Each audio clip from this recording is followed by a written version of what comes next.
The French Revolution, a story of fire and blood. Prologue, the Kingdom of Shadows. For centuries, France had been ruled by kings who claimed to govern by divine right. Their word was law, their power absolute. The Grand Palace of Versailles, shimmering in gold and marble, stood as a symbol of their rule, a world of luxury where nobles danced and feasted while the common people starved. But outside the palace walls, in the narrow streets of Paris, something was stirring.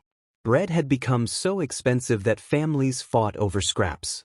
Farmers, burdened by crushing taxes, watched their children waste away. The streets whispered with talk of rebellion. And yet, inside the palace, King Louis XVI and his queen, Marie Antoinette, seemed oblivious. The queen, known for her extravagant parties and diamonds, was rumored to have sneered at the hungry crowds. Let them eat cake. Though, in truth, she probably never said it. But words no longer mattered. The people had had enough. A storm was coming. Chapter 1. The Breaking Point, 1789. It began with a meeting. On May 5, 1789, King Louis XVI summoned the Estates General, a council representing the three estates of France. The first estate, the clergy, who controlled wealth and paid almost no taxes. The second estate, the nobility, who lived in luxury while the country starved. The third estate, the commoners, peasants, workers, and merchants who bore the kingdom's burdens. The commoners came with a single demand: give us a voice. But when their pleas were ignored, they walked out and declared themselves the National Assembly, swearing an oath in an abandoned tennis court that they would not stop until France had a constitution. Word spread like wildfire.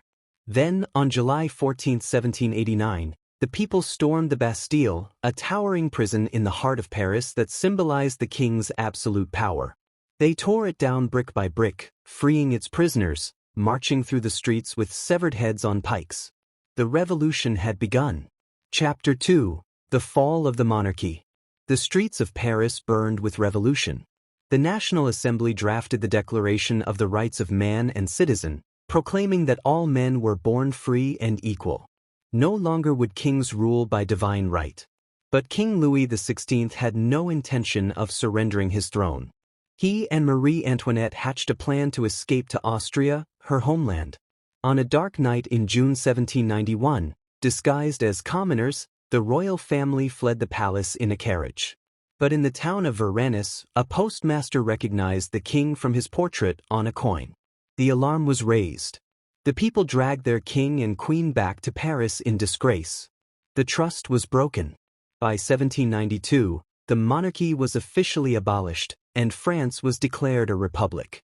The revolutionaries, thirsting for justice, demanded the ultimate punishment for their former king.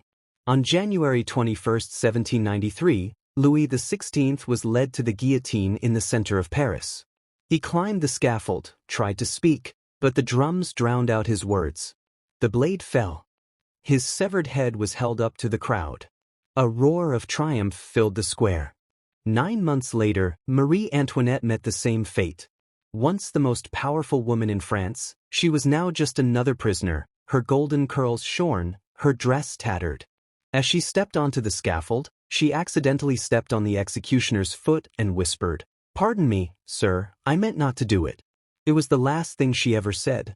Chapter 3. The Reign of Terror, 1793 to 1794. The revolution had devoured the monarchy. But soon, it would devour itself. With the king and queen dead, power shifted to the radicals, men like Maximilien Robespierre, who believed that virtue must be defended by terror. And so, the bloodbath began. The Reign of Terror swept across France. Anyone suspected of being an enemy of the revolution, nobles, priests, former allies, even commoners, was dragged to the guillotine. The executioner's blade never stopped. One by one, the revolution's heroes turned against each other. Georges Danton, once a fierce revolutionary, pleaded for an end to the killings. For that, he was executed. The poet Camille Desmoulins, whose words had ignited the revolution, begged for mercy. The crowd chanted his name as he mounted the scaffold, but they did not save him. Even the Queen's best friend, Princess de Lamballe, was captured, torn apart by a mob, and her head paraded through Paris on a pike. And then the revolution turned on its own leader. On July 27, 1794, Robespierre was arrested and dragged to the guillotine, the very instrument of death he had wielded so mercilessly.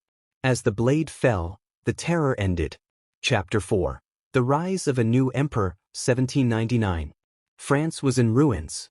The streets of Paris were soaked in blood. The government was weak. The people were exhausted. And in this chaos, a new figure emerged, Napoleon Bonaparte. A brilliant military general, Napoleon had won victory after victory for France. The people saw him as a hero, a man who could restore order. In 1799, he staged a coup d'état, seizing power for himself. Within a few years, he crowned himself Emperor of France, bringing the revolution to an end. The monarchy had returned, but in a different form. Epilogue. The legacy of the revolution. The French Revolution had begun as a fight for liberty, equality, and fraternity. It had overthrown a king, executed a queen, and wiped away the old order.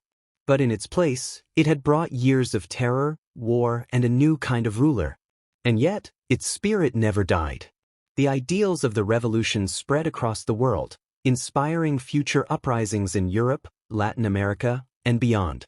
It proved that kings were not gods, that the people had power, and that history itself could be rewritten by those who dared to dream of a new world. The guillotine no longer stands in Paris. But the echoes of 1789 still ring through time, reminding the world that the hunger for freedom can never be silenced. The revolution was not just a moment in history. It was the birth of a new era.